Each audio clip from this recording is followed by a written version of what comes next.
Marcos 2, de 1 a 12. É o texto que fala sobre a cura de um paralítico. A Bíblia diz, irmãos, que não só de pão viverá o homem, mas de toda palavra que procede da boca de Deus. A gente vive não apenas de pão, não apenas de alimento. A gente vive e vive para sempre através da palavra de Deus. O alimento material é excelente, é ótimo, é necessário. Mas ele só pode nos conceder vida física e material. Ele pode nos manter nessa terra, alguns chegam até a 100 anos. Mas um dia a gente parte. Mas o alimento da palavra de Deus mantém a nossa vida, não apenas aqui, mas mantém a nossa vida por toda a eternidade. E nessa noite você vai, mais uma vez, ter a bênção de juntos podermos ouvir e nos alimentar da palavra de Deus. Então você aproveite esse momento com todo o seu coração, com todo o seu ser. Esteja atento à palavra de Deus. Marcos 2, de 1 a 12. Vamos ficar de pé, irmãos. Vamos ler esse texto. Diz assim, leitura alternada. Dias depois, entrou Jesus de novo em Cafarnaum. E logo correu que ele estava em casa.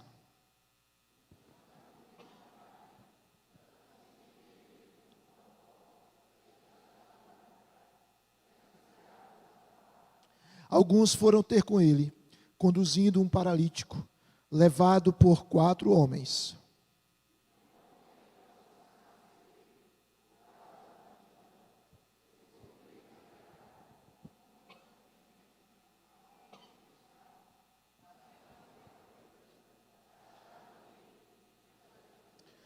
Vendo-lhes a fé, Jesus disse ao paralítico: Filho, os teus pecados estão perdoados.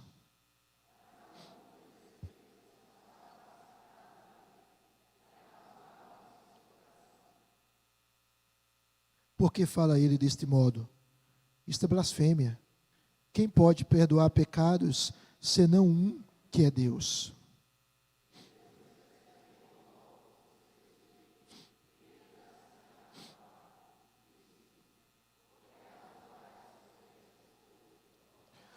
Qual é mais fácil?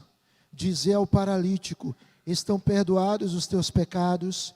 Ou dizer: levanta-te, toma o teu leito e anda?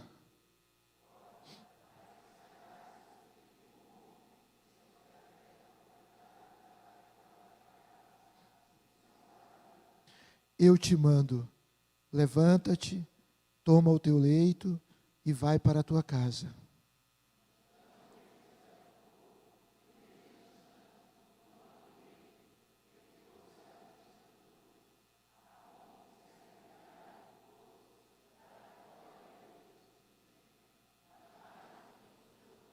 Amém. Podem sentar, irmãos.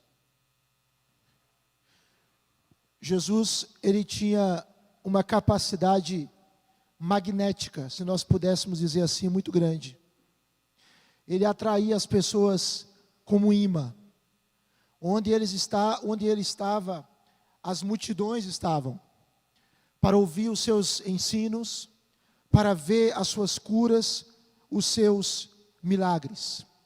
Pessoas de todas as regiões, da Galileia, da Judéia, de Jerusalém, iam até Jesus.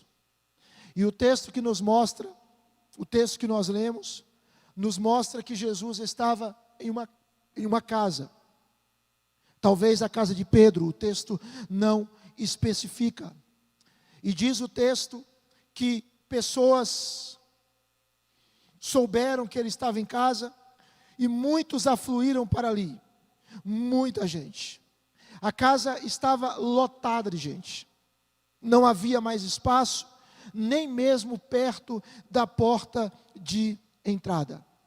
Havia ali pessoas que estavam para ouvir os ensinos de Jesus, havia outros que eram movidos por curiosidade, Havia outros que eram motivados por inveja e outros que queriam ser curados.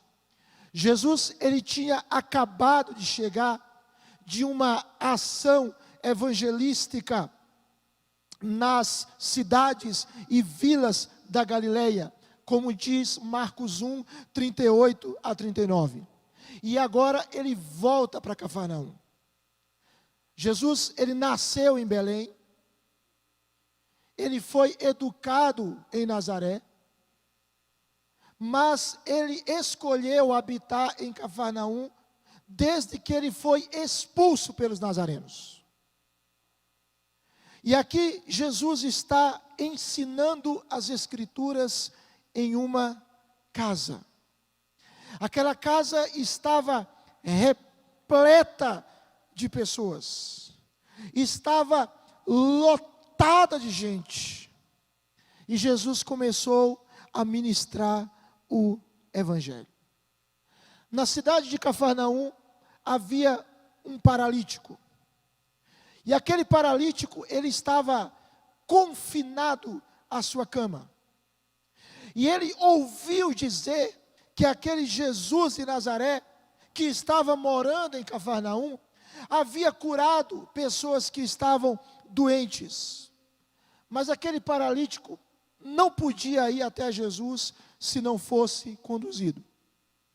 As suas pernas não se moviam, os seus músculos estavam atrofiados, a sua coluna vertebral estava paralisada, aquela doença atingiu as áreas motoras do seu cérebro. Então ele queria ir até Jesus, mas ele não podia devido à sua limitação. Mas aquele paralítico tinha 4 amigos. E aqueles 4 amigos tiveram uma ideia. Eles resolveram levar aquele homem até Jesus, levá-lo em uma maca. Só que quando eles chegam até lá, eles viram uma multidão de pessoas do lado de fora e na porta de entrada. Eles podiam ouvir a voz de Jesus, mas era impossível chegar perto de Jesus. Simplesmente não havia espaço para se aproximar do seu mestre. Mas eles tiveram uma ideia, eles sabiam que Jesus tinha o poder para curar. Mas eles não tinham como, pelos meios convencionais, chegar perto de Jesus. Ao lado da casa, eles viram uma escada. E aquela escada levava ao telhado. Levava ao telhado. Em Israel, os telhados, eles eram construídos de barro. E eram misturados com palha.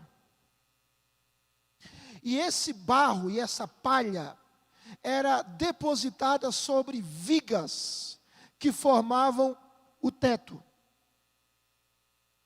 E naquela cultura, as pessoas usavam o telhado, às vezes em horas mais frescas do dia, eles iam até o telhado para relaxar.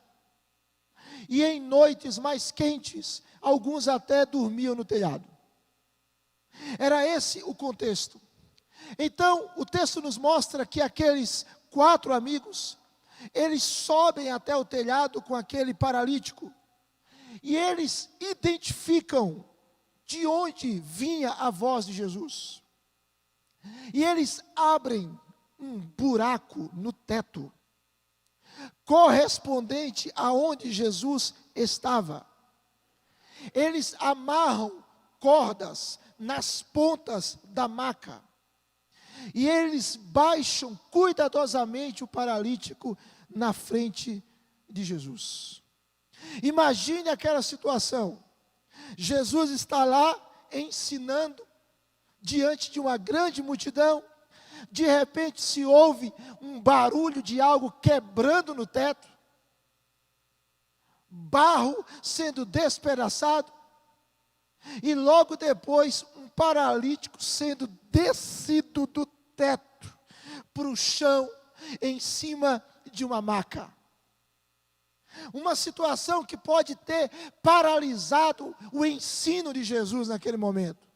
Uma situação que chamou a atenção, quem sabe, enquanto Jesus estava ensinando e começou aquele barulho, a atenção das pessoas começou a ficar dispersa. Quando aquele homem se coloca diante de Jesus, ele não precisava dizer nada. Estava muito claro aquilo que ele desejava, aquilo que ele ansiava. E o texto vai nos mostrar que Jesus diz algo àquele paralítico. Jesus diz para o paralítico: filho, os seus pecados estão perdoados. Versículo de número 5. Os teus pecados estão perdoados. Jesus sabia que aquele homem tinha um problema físico, mas ele sabia que o maior problema daquele homem não era o físico dele, era a alma dele. O nosso maior problema não é a nossa enfermidade física. O nosso maior problema não são dívidas, se nós tivermos. O nosso maior problema não é um outro tipo de dificuldade. Nós podemos ter problemas, infelizmente temos, mas o maior problema do ser humano é o seu coração, a sua alma, a sua vida, se ela estiver longe de Deus. Esse é o maior problema do ser humano. O maior problema do ser humano é o seu pecado. E esse é um problema que precisa ser resolvido urgentemente. Porque se uma pessoa morrer com os seus pecados sem serem perdoados, ela vai para o inferno. A vida dela aqui com dificuldades vai piorar infinitamente mais, porque ela vai sofrer no inferno. E Jesus sabia disso. E Jesus primeiro trata a alma daquele homem e diz: os teus pecados estão perdoados. Quando os líderes religiosos que estavam presentes ouviram o que Jesus disse, eles ficaram revoltados, porque eles imaginaram: só Deus pode perdoar pecados. Se esse homem diz: estão perdoados os teus pecados, o que ele está querendo dizer? Ele está querendo dizer que é Deus. Ao invés dos líderes religiosos terem a consciência e reconhecerem Jesus como Messias, como Mestre, como Filho de Deus, como próprio Deus, eles começaram a, de alguma maneira, falar entre si, ou falar nos seus corações. Diz o texto no verso 6, dizendo, verso 7, isto é blasfêmia. Quem pode perdoar pecados, senão um que é Deus? Jesus, o Deus onisciente, sabia aquilo que eles estavam pensando. E o texto nos mostra que na sua onisciência, lendo os pensamentos negativos daqueles homens, Jesus lhes apresenta uma opção. E a opção de Jesus foi: o que é mais fácil dizer? É mais fácil dizer ao paralítico: estão perdoados os teus pecados? Ou levante-se, pegue o seu leito, a sua maca e ande. O que é mais fácil dizer? Jesus disse: filho, os teus pecados estão perdoados. E os líderes religiosos começaram a dizer no seu coração, os escribas, os doutores da lei: esse homem está blasfemando. E aí Jesus dá uma opção para eles: o que é mais fácil? Eu dizer: filhos, os teus pecados estão perdoados? Ou levante-se, pegue a sua maca, pegue o seu leito e ande. O texto não mostra que eles deram resposta para Jesus, mas Jesus, ele já se adianta. E antes deles escolherem a primeira opção, porque todas as opções os colocavam numa situação difícil. Se eles dissessem: é mais fácil dizer, filho, estão perdoados os teus pecados, eles estavam reconhecendo que Jesus é Deus, porque só Deus pode perdoar pecados. Se eles dissessem: não, diga ao paralítico, levante-se, toma o teu leite e anda, eles estavam reconhecendo que também Jesus é Deus, porque só Deus poderia curar um paralítico. Então eles ficaram numa situação inusitada. Jesus não espera a resposta. Mas Jesus simplesmente diz o seguinte: para que vocês saibam que o Filho do Homem tem autoridade para perdoar pecados. Ele se volta para o paralítico e diz: eu lhe digo, levante-te, tome a sua maca, tome o seu leito e anda. Tome o seu objeto que você está deitado e vai para a tua casa, e vai para o teu lar.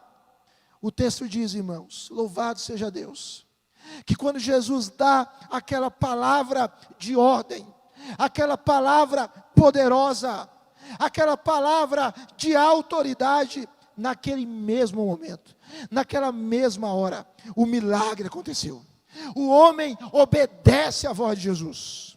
O homem obedece à voz de Deus. Porque, irmãos, nada nem ninguém pode deter a voz de Deus. Quando Deus fala, quando Deus emite a sua ordem, quando Deus diz, quando Deus decreta, quando Deus ordena, quando Deus diz, vai ser assim.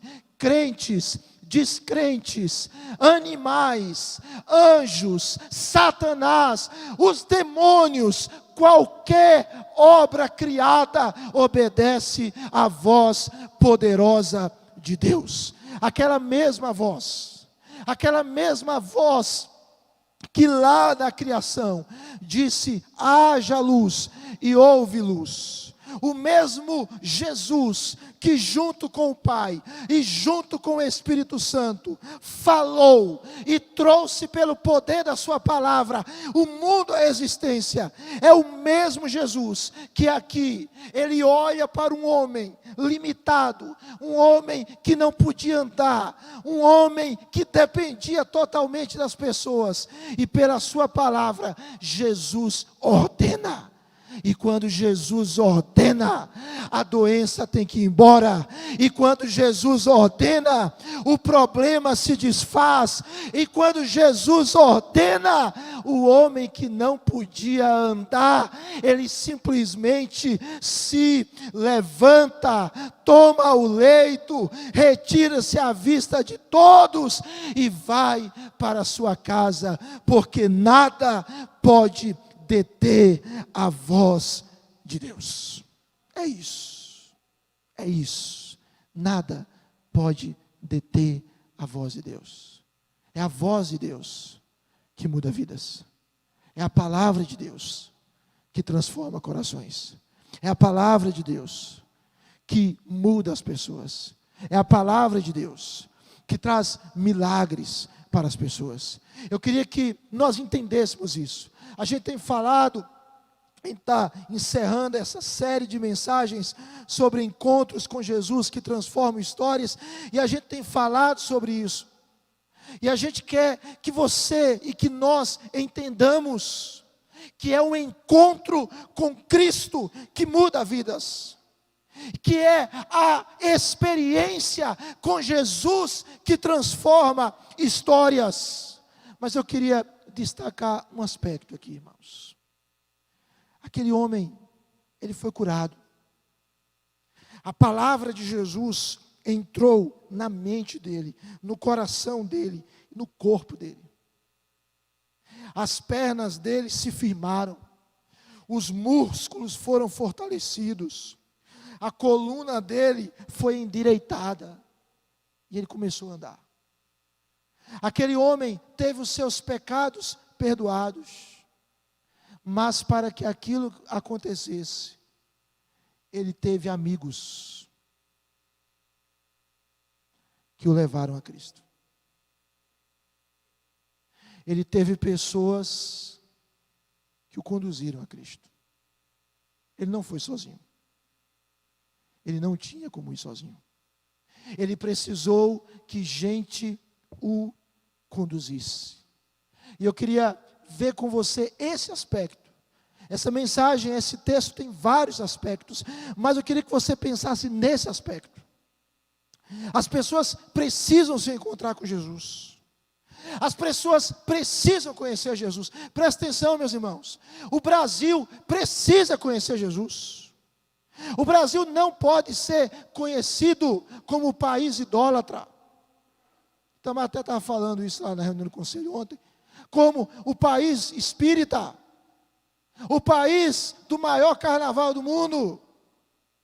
O Brasil precisa, com a graça de Deus, ser cada vez mais conhecido como o país onde homens e mulheres têm se rendido a Cristo. É certo que nem todos vão se converter, é certo que nem todos vão mudar de vida, mas cabe a nós, como igreja, em nome de Jesus, orarmos e fazermos por onde, para que Garanhuns, para que o Brasil, para que o nosso bairro possa estar diante de Jesus. Porque somente diante de Jesus, vidas podem ser radicalmente transformadas. E Deus está aqui nos ensinando nesse texto, esses homens que simplesmente levaram a pessoa a Jesus. Esses homens que colocaram aquele paralítico diante de Jesus. Esse texto nos mostra, irmãos, algumas atitudes, alguns princípios evangelísticos nessa nossa missão. Irmãos, nós não podemos perder, presta atenção, nós não podemos perder o ardor evangelístico. Nós não podemos perder a sede e a alegria de vermos pessoas sendo salvas, pessoas sendo batizadas, pessoas sendo recebidas à igreja, a igreja crescendo. Presta atenção, meu irmão, você e eu precisamos orar e dizer: Senhor, acende fogo no meu coração, para que eu anseie que as pessoas sejam salvas, porque esta é a única esperança para elas. Nós desejamos muita coisa para o nosso Brasil. Nós desejamos um Brasil menos corrupto ou sem corrupção. Esse é o ideal. Amém, irmãos? Nós desejamos um país com autoridades honestas, que busquem o bem da nossa nação. Amém, irmãos? Nós desejamos para o Brasil uma economia melhor. Nós desejamos para o país uma educação melhor. Nós desejamos para o país uma segurança maior. Isso é tudo muito bom e tudo lícito. Lícito. E podemos e devemos desejar e orar por isso. Mas acima de tudo isso, nós devemos desejar um Brasil rendido aos pés de Jesus Cristo. Rebeca e Alexandre estão lá no Canadá, né? Vão voltar. Se você tivesse a oportunidade, converse um pouquinho com eles sobre a situação lá, do Evangelho lá. Tem segurança, isso é bom. Tem riqueza, tem prosperidade, bom. Tem boa educação, bom. Mas onde está o Evangelho ali? Onde está o Evangelho na Europa? Então nós queremos uma economia forte, uma segurança forte, uma educação forte, queremos um país forte, mas acima de tudo, nós queremos um país, uma cidade que ame a Deus, que sirva a Deus, que glorifique a Deus, porque o que é que adianta ganhar o mundo inteiro e perder a sua alma? Mas para isso, eu e você precisamos, como igreja de Jesus, conduzir as pessoas a Cristo através da nossa fala. Aqueles homens não podiam curar o paralítico, mas Jesus podia. Aqueles homens não podiam restaurar o paralítico, perdoar os seus pecados, mas Jesus podia. Irmãos, às vezes a gente olha para as pessoas, gente da nossa família, gente da nossa escola, gente da nossa faculdade, gente do nosso trabalho, e talvez a gente pense: é duro, é incrédulo, não quer nada. Mas diante da palavra de Jesus, aquele coração pode ser quebrado, meu irmão. Se Jesus disse: haja luz e houve luz. Se Jesus salvou você e a mim com a sua palavra e trouxe vida ao nosso coração, Ele não pode fazer isso com outra pessoa? É claro que pode. Não cabe a nós convertermos as pessoas, mas cabe a nós expô-las a Jesus. Cabe a nós mostrarmos para elas que Jesus pode mudar as suas vidas. E aqueles homens, eles tiveram algumas características. Queria que você pensasse. Eles tiveram algumas características interessantes. Primeiramente, eles foram homens assim. Eles tiveram união. Eles tiveram coragem. Eles cooperaram. Isso é importante. Pensando em igreja. Igreja precisa ser essa comunidade que todos trabalhem juntos, unidos, cooperando um com o outro, corajosamente, avançando numa só direção, não brigando uns com os outros, mas amando uns aos outros. Aqueles homens tiveram tudo isso. Mas a gente poderia pensar em outras coisas, além de união, além de coragem. Aqueles homens, eles foram, assim, pessoas visionárias. Por que eles foram pessoas visionárias? Porque eles começaram a imaginar: esse amigo nosso, ele pode ser curado. Imagina se esse homem foi curado.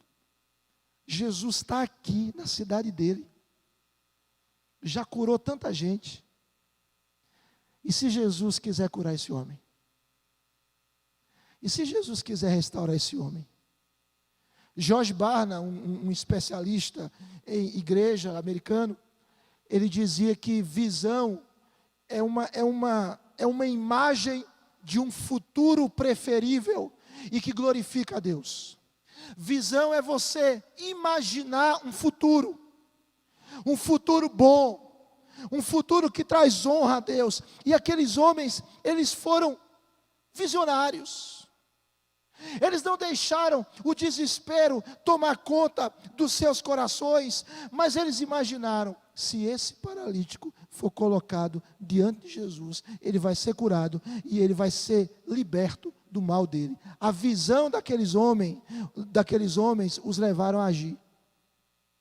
A visão daqueles homens os levaram a entender que sem Jesus aquele homem não tinha esperança. Sem Jesus aquele homem estava doente e estava perdido. Sem Jesus a vida daquele homem seria um fracasso. E aqueles homens levaram o paralítico a Jesus. Eu queria que você imaginasse, preste atenção.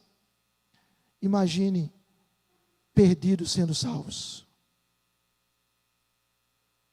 Imagina o seu pai, a sua mãe, seu filho, seu cônjuge sendo salvo. Imagine o seu patrão sendo salvo. Imagine autoridades sendo salvas, do legislativo, do executivo, do judiciário. Você tem que imaginar e você tem que crer nisso. Você não pode pensar: isso nunca vai acontecer, esse pessoal é duro, esse pessoal é incrédulo. A primeira coisa que aqueles irmãos, que aqueles amigos foram, eles foram visionários. Eles foram visionários, irmãos, porque tudo começa com uma visão. Tudo começa com uma imagem de um futuro preferível que glorifica a Deus.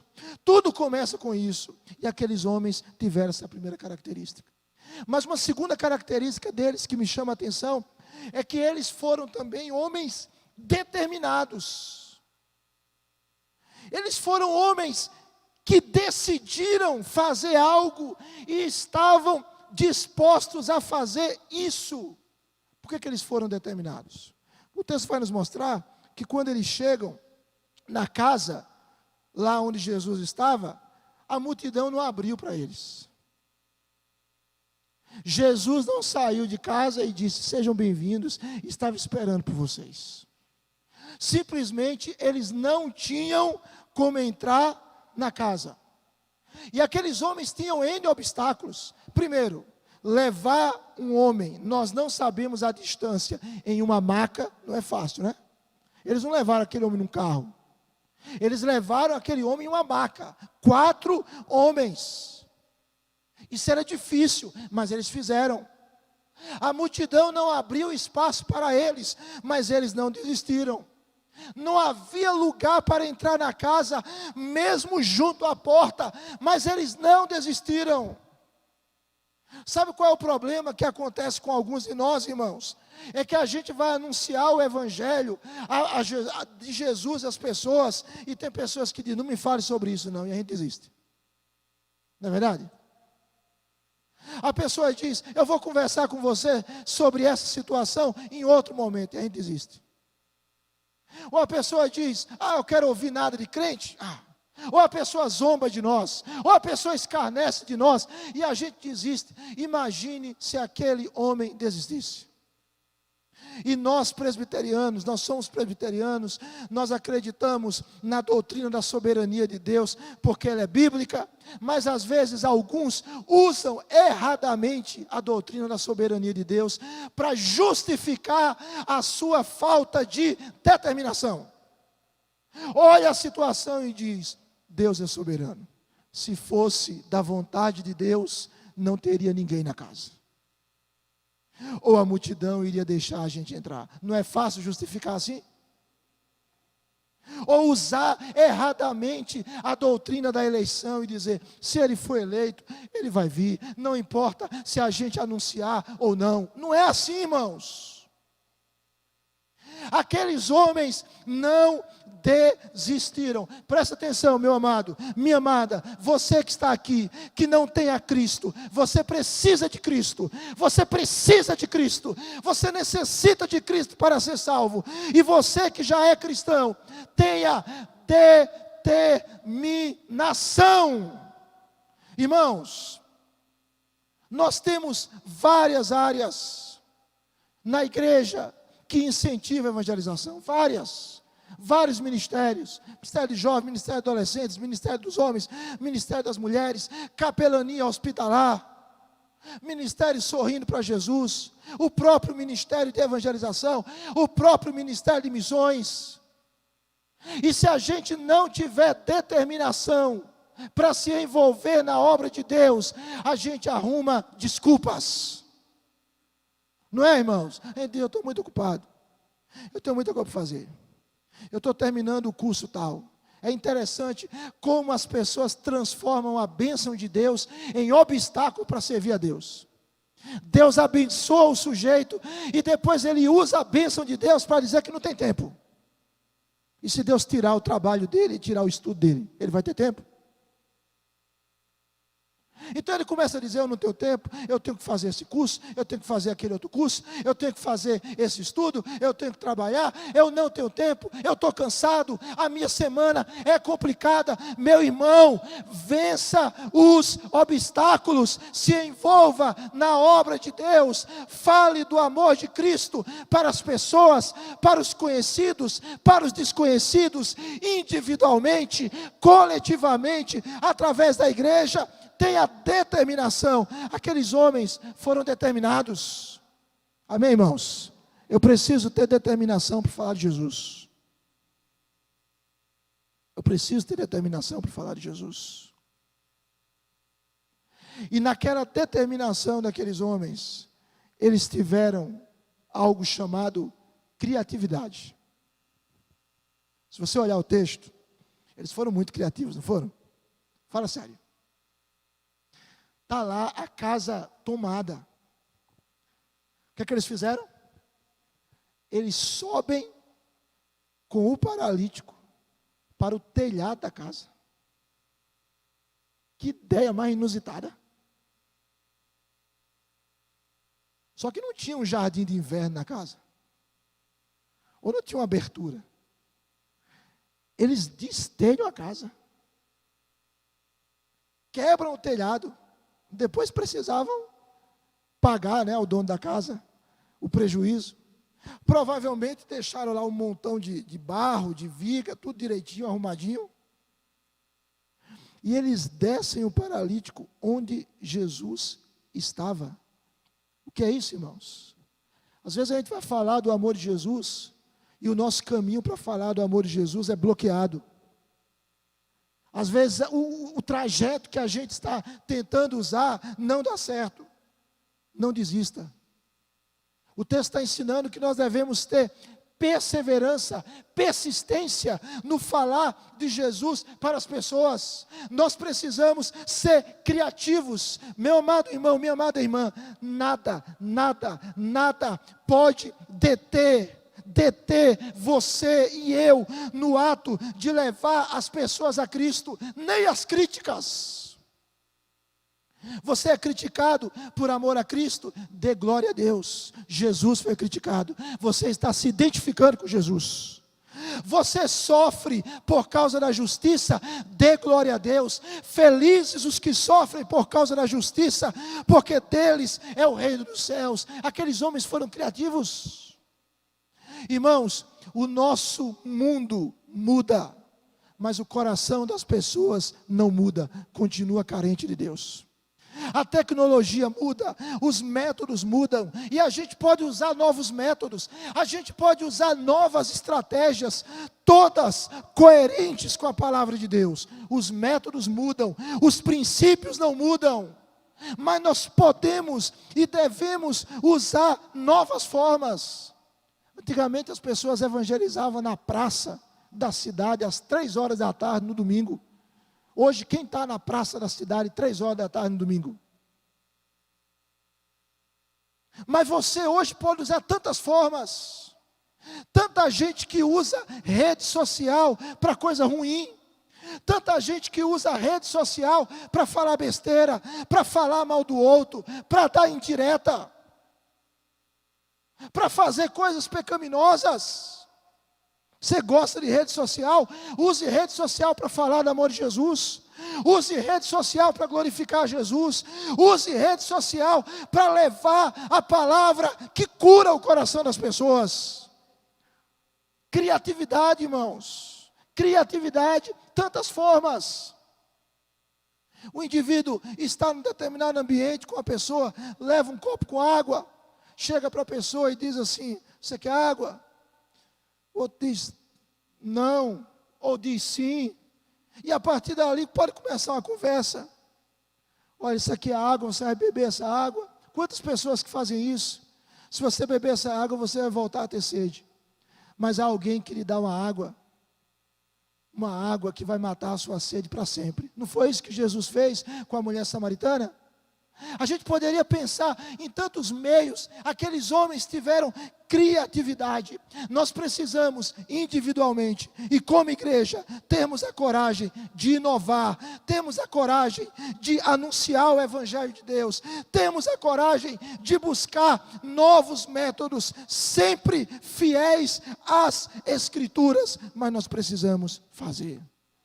Aqueles homens foram visionários, aqueles homens foram determinados, aqueles homens foram criativos, mas aqueles homens foram confiantes. Eles tiveram confiança, irmãos. Eles creram que Jesus podia fazer. Veja aí o verso 5. Veja o verso 5. O verso 5 diz assim: vendo-lhes a fé. Vendo-lhes a fé. Eles creram que Jesus iria fazer o milagre. E isso os motivou. A gente precisa crer, irmãos. A gente precisa crer que Jesus transforma vidas. Você crê, meu irmão? Você crê que Jesus transforma vidas? Presta atenção, meu irmão. Uma das coisas ruins que pode acontecer com o cristão é ele desistir do não cristão. É ele desistir da sua família não cristã. É ele se cansar. Não se canse não, meu irmão. Creia. Creia. Eu já contei essa história aqui na igreja. Isso é uma história real. Um rapaz lá no Recife estava lá estudando em uma instituição de ensino. Ele encontra um jovem, um outro rapaz. E ele vai falar de Jesus para aquele rapaz. Ele era muito simples, ele não tinha muito conhecimento, mas ele começa a falar. Depois de falar uns 5 minutos, o rapaz disse: não me fale mais nessa história não. E além disso, você está mal preparado. Se quiser falar comigo, vem estudar e depois volte. Se alguns de nós ouvisse um negócio desse, quantos de nós iríamos voltar a esse rapaz? Se algum de nós ouvíssemos uma resposta atravessada de alguém, que a gente vai falar do amor de Jesus, quantos de nós voltariam? Mas aquele jovem voltou. Tempo depois ele voltou e foi falar com aquele rapaz no mesmo trabalho. Aquele rapaz simplesmente disse: me desculpe, eu não estava bem naquele dia, pode falar. E ele falou a segunda vez. Tempo depois ele volta e ele fala uma terceira vez. Mas ele sempre falava a mesma mensagem, era a mesma história. E era 5 minutos, ele não tinha muito conteúdo. Quarta vez ele fala. Chegou um determinado momento que o homem já sabia o que ele ia falar. Ele falava. Quinta vez, sexta vez, sétima vez, oitava vez, nona vez, 10ª vez, a mesma história. O mesmo evangelho, com a mesma simplicidade. 11ª vez. 12ª vez. Na 12ª vez, a palavra de Deus atingiu não apenas a mente daquele homem, mas o coração daquele homem. Atingiu não apenas os ouvidos daquele homem, mas a alma daquele jovem. E aquele jovem ouve a mesma mensagem pela 12ª vez, mas ali o Espírito Santo quebra as barreiras do seu coração, e ele chora copiosamente e se converte ali, porque a palavra de Deus é poderosa, mas você e eu precisamos falar. Brasileiro é especialista em tudo, não é? É especialista em futebol, é especialista em política, a gente sabe falar. Mas quando é para falar de Jesus, alguns dizem: eu não sei falar. Como é que você não sabe falar, meu irmão? Você não sabe falar o que Jesus fez por você? Você não sabe falar da obra que Jesus fez por você? A gente sabe falar do jogo, a gente sabe falar de notícia boa, a gente sabe falar de notícia de uma tragédia. Meu amado irmão, peça a Deus: Deus, enche o meu coração, Deus, me dê visão, Deus, me dê coragem, Deus, me dê determinação, Deus, me dê sabedoria, Deus, me dê criatividade, Deus, me ajude a crer que se essa pessoa for do Senhor, nada vai impedir que ela venha a ti. Abre a minha boca, Deus. Não é a minha palavra que converte, é a tua palavra, que eu fale e que o Senhor transforme esse coração. Precisa crer, irmãos. Crer. Eu creio no Evangelho. É por isso que eu prego. Eu não sou pastor por emprego, não. Eu sou pastor por vocação. Porque quando eu deixasse de acreditar neste evangelho, eu não sou digno de estar num púlpito. Eu prego o evangelho, não é para ganhar dinheiro, não. Eu prego o evangelho porque eu creio no evangelho. Eu creio que é esse evangelho que vai mudar o mundo. E eu creio que é esse evangelho que vai durar para sempre. Nós vamos viver para sempre no novo céu e numa nova terra, numa sociedade regida pelo evangelho. É por isso que eu creio, irmãos. Nós não servimos a um ídolo, nós servimos ao Criador do céu e da terra. Então peça a Deus: Deus, inflama o meu coração.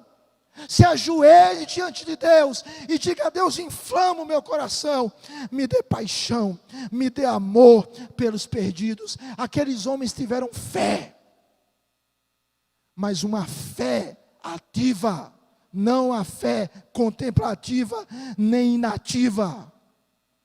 Tem pessoas que dizem que tem fé, mas é uma fé morta.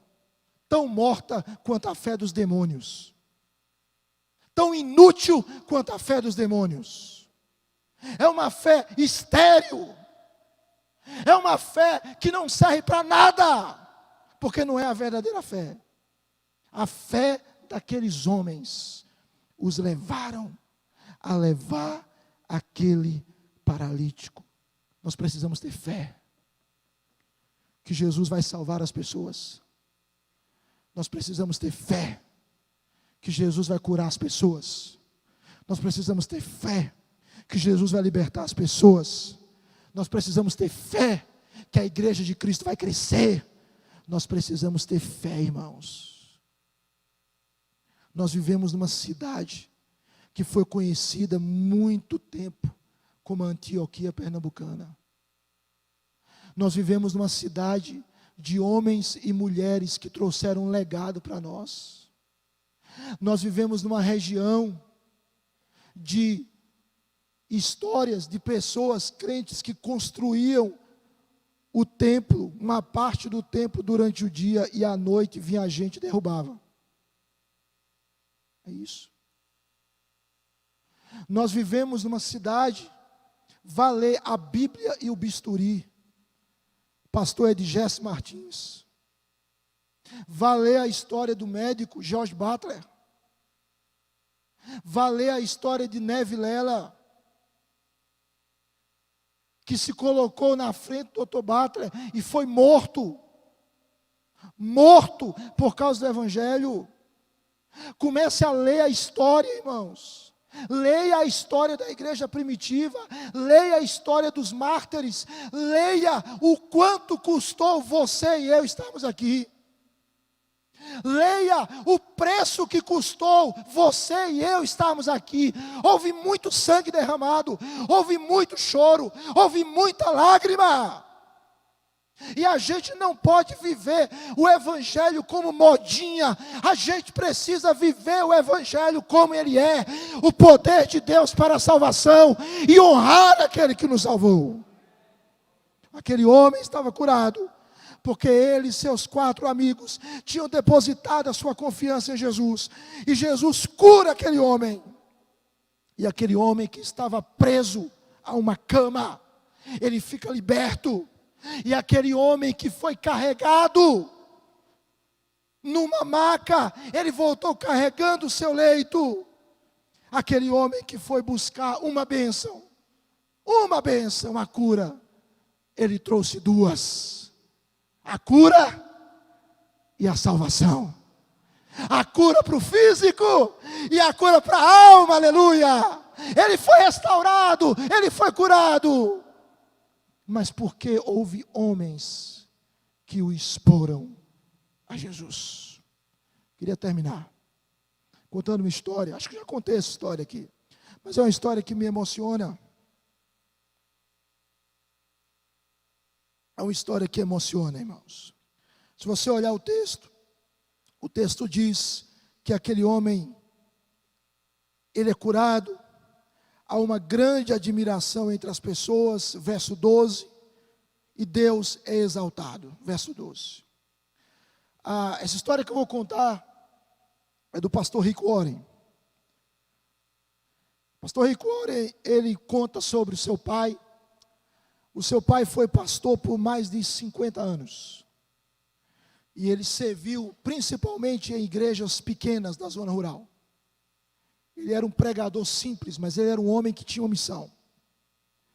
A atividade favorita daquele pastor, era levar equipes de voluntários ao exterior, e ali eles erguiam pequenas igrejas, pequenas congregações. Rick Warren diz que o seu pai ergueu mais de 150 igrejas por todo o mundo. Imagine uma pessoa erguer mais de 150 igrejas. Rick Warren diz que em 1999, 20 anos atrás, o seu pai morreu de câncer.